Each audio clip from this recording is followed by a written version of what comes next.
And இப்போது நம்ம இந்த என்னுடைய ரீடைரக்ட் பேஜை நம்ம வச்சுக்கலாம். அண்ட் இதில் நம்ம இப்போ கொஞ்சம் மாடிஃபிகேஷன் பண்ண போகிறோம். அண்ட் அதே மாதிரி query ஸ்ட்ரிங்னு ஒரு பேஜ் நம்ம கிரியேட் பண்ண போகிறோம். ஸோ இந்த பேஜில் தான் நம்ம வந்து இந்த query ஸ்ட்ரிங்கில் பற்றின எக்ஸாம்பிளை பார்க்க போகிறோம். ஸோ இந்த query ஸ்ட்ரிங்ன்றது ரொம்ப இம்பார்ட்டன்ட். அதாவது சிம்பிளாக சொல்லணும்னா ஒரு பேஜிலேருந்து டேட்டாவை இன்னொரு பேஜுக்கு எடுத்துகிட்டு போகிற கான்செப்ட். ஸோ பேஜ் 1 இருக்கும். ஸோ பேஜ் 1ல் இருக்கிற ஒரு பர்டிகுலர் டேட்டாவை நம்ம பேஜ் 2க்கு ட்ரான்ஸ்ஃபர் பண்ணுவோம். ஸோ பேஜ் 1லேருந்து டேட்டாவை பேஜ் 2க்கு ட்ரான்ஸ்ஃபர் பண்ண போகிறோம். கொஞ்சம் இன்ட்ரெஸ்டிங்காக இருக்கும். அண்ட் என்னோட ரீடைரக்ட் ஃபோல்டருக்குள்ளே நான் ஒரு ரைட் கிளிக் பண்ணி ஆட் நியூ ஐட்டம் அண்ட் இதில் ஒரு ஃபைல் கிரியேட் பண்ணுறேன், வெப் ஃபார்ம். அண்ட் இதுக்கு பேர் வந்து நான் வந்து query string அப்படின்னு கொடுக்குறேன். and place code in separate file, select master page, add it, okay. and நம்மளுடைய பார்டரை கண்ட்ரோல் பண்ணுறதுக்கு நம்ம ஒரு டிவிஷன் போட்டுக்கலாம். அண்ட் இப்போ இந்த டிவிஷன் நமக்கு ரெடி ஆகிடுச்சு. அண்ட் இங்கே நம்மளுடைய ஒர்க்கை ஸ்டார்ட் பண்ணலாம். நான் என்ன பண்ணிக்கிறேன், இந்த இடத்துல ஒரு லேபிளை மட்டும் ஜஸ்ட் கிளிக் பண்ணி ட்ராக் பண்ணி போடுறேன். அண்ட் அதோடைய டெக்ஸ்ட்டை வந்து ரிமூவ் பண்ணிடுறேன். ஸோ பார்த்தீங்கன்னா இந்த டெக்ஸ்ட் வந்து எம்டியாக இருக்கும். அதாவது டிஃபால்ட்டாக இதோடைய ஐடியா ஸ்பெசிஃபை பண்ணியிருப்பாங்க, லேபிள் 1 அப்படின்னு சொல்லிட்டு. அண்ட் இதோட ஐடியா வந்து நான் வந்து ரிசல்ட் லேபிள் அப்படின்னு ஸ்பெசிஃபை பண்ணிடுறேன். ஸோ இந்த ஐடியா வச்சு தான் நம்ம வந்து இந்த பர்டிகுலர் லேபிளை வந்து நம்மளால் ஆக்சஸ் பண்ண முடியும்.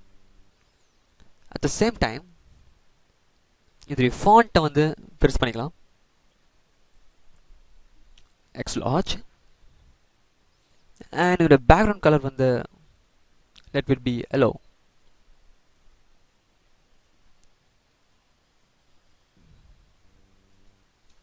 okay and save it. So இப்போ நான் query string போட்டிருக்கேன். ஒரு லேபிளை ஜஸ்ட் கிளிக் பண்ணி ட்ராக் பண்ணி போட்டு அதோடைய font size and background colour மட்டும் மாற்றிருக்கேன். அண்ட் இதுக்கும் இப்போ என்ன சம்மந்தம் அப்படின்றது பார்க்கலாம்.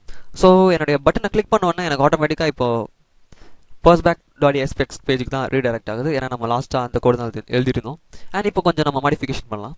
ஸோ அந்த பேஜை நான் வந்து query stringனு மாற்றுறேன். ஓகே, ஸோ நம்ம கன்ஃபார்ம் பண்ணிக்கலாம். Save it. debug start without debugging. let me close my previous output and நான் கிளிக் பண்ணுறேன் redirect.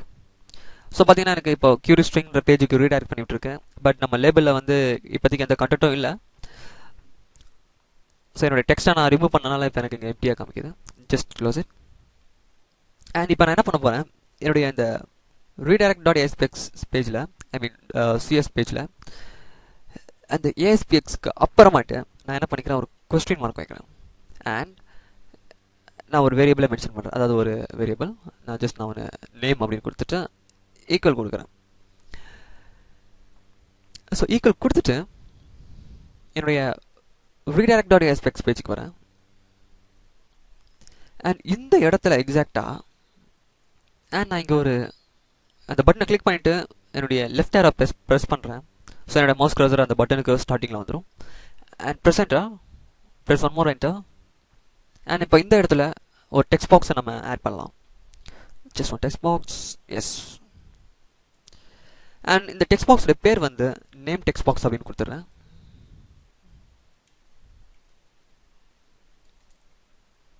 Name text box, press tab key to save the change. And திரும்பி என்னுடைய இந்த ரீடைரக்ட் பேஜுக்கு வரேன். ஐ மீன் என்னுடைய .cs ஃபைல். அண்ட் இந்த இடத்துல நான் என்ன ஸ்பெசிஃபை பண்ணுறேன்னா என்னுடைய டெக்ஸ்ட் பாக்ஸை நான் ஸ்பெசிஃபை பண்ணுறேன். அதாவது ஸ்பேஸ் ப்ளஸ்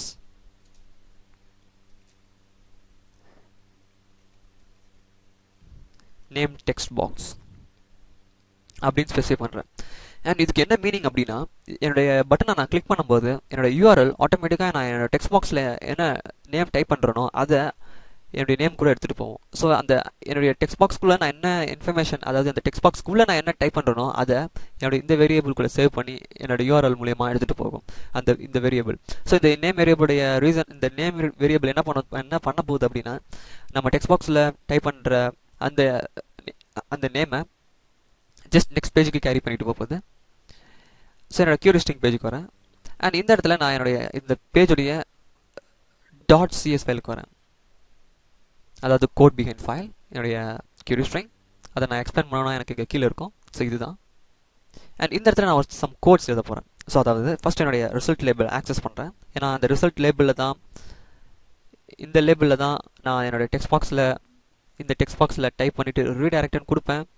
ஸோ அப்போது ஆட்டோமேட்டிக்காக அந்த என்னுடைய நேம் இந்த வேரியபிள் வந்து என்னுடைய நேமை வந்து இந்த பேஜுக்கு கேரி பண்ணிட்டு வரும். ஸோ கேரி பண்ணிவிட்டு இந்த லேபிளில் டிஸ்பிளே பண்ண போகுது.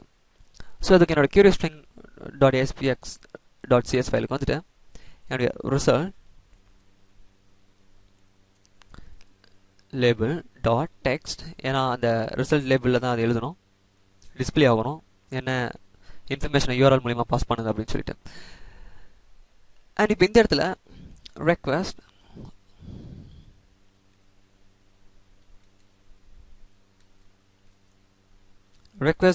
Dot query string. ஸோ இந்த request டாட் query stringன்றது என்ன பண்ணோம் அப்படின்னா, நம்ம URL இருக்க இப்போ நம்ம இங்கே இந்த இடத்துல ஸ்பெசிஃபை பண்ண போகிற அந்த வேரியபிளை கண்டுபிடிச்சி அதுக்கு என்ன வேல்யூ அசைன் ஆயிருக்கோ அதை இந்த ரிசல்ட் லேபிள் டாட் டெக்ஸ்ட்டில் வந்து ஸ்டோர் பண்ணோம். Square bracket semicolon and inside the square bracket 2 double quotes போடுங்க. அண்ட் இந்த இடத்துல நான் நேம்னு ஸ்பெசிஃபை பண்ணுறேன். ஸோ நான் ஏன் இந்த இடத்துல நேம்னு ஸ்பெசிஃபை பண்ணுறேன் அப்படின்னா, நான் ரீடைரக்ட் பண்ணிட்டு வர அந்த வேரியபிள் நேம் வந்து நேம். ஸோ அதுக்காக தான் நான் இங்கே அதை நேம்னு ஸ்பெசிஃபை பண்ணேன். So save all, debug start without debugging. Oops, நம்ம முதல்ல ரீடைரக்ட் பேஜ் தான் நம்ம ரன் பண்ணியிருக்கணும். Start without debugging. அண்ட் இந்த இடத்துல நான் வந்து சும்மா நான் தமிழ் டைப் பண்ணுறேன் அண்ட் ரீடைரக்ட் பண்ணுறேன். ரீடைரக்ட் பண்ண உடனே ஆட்டோமேட்டிக்காக எனக்கு இந்த இடத்துல வந்து system.web.config பாஸ் பண்ணுது. ஸோ இந்த இடத்துல நமக்கு ஒரு ப்ராப்ளம் இருக்குது. இப்போ நான் என்ன பண்ணியிருக்கேன்னா, நார்மலாக வர ப்ராப்ளம் இது. ஸோ இந்த இடத்துல இந்த ப்ராப்ளம் பற்றி நம்ம பார்ப்போம். ஸோ இது ரொம்ப இன்ட்ரெஸ்டிங்கான problem. Most of the time நம்ம வந்து curious string பாஸ் பண்ணும்போதோ இல்லை நம்ம ஏதாவது வேர்ட்ஸை கன்கானியேட் பண்ணும்போதோ இந்த ப்ராப்ளம் வரும். ஸோ ஆக்சுவலி இங்கே என்ன நடந்திருக்கு அப்படின்னா, நம்ம எக்ஸ்பெக்ட் பண்ணது என்னென்னா, என்னுடைய டெக்ஸ்ட் பாக்ஸில் நான் தமிழ் டைப் பண்ணியிருக்கேன். நான் ரீடைரக்ட் கிளிக் பண்ணோன்னா எனக்கு இந்த இடத்துல தமிழ் தான் டிஸ்பிளே ஆகணும். பட் இந்த system.web.ui web control text box அப்படின்னு டிஸ்பிளே இருக்குது. ஸோ இது ஒரு எரர். ஸோ இந்த எரரை எப்படி ரெக்டிஃபை பண்ணலாம் அண்ட் இது ஏன் வருதுன்றதை பார்க்கலாம் இப்போ.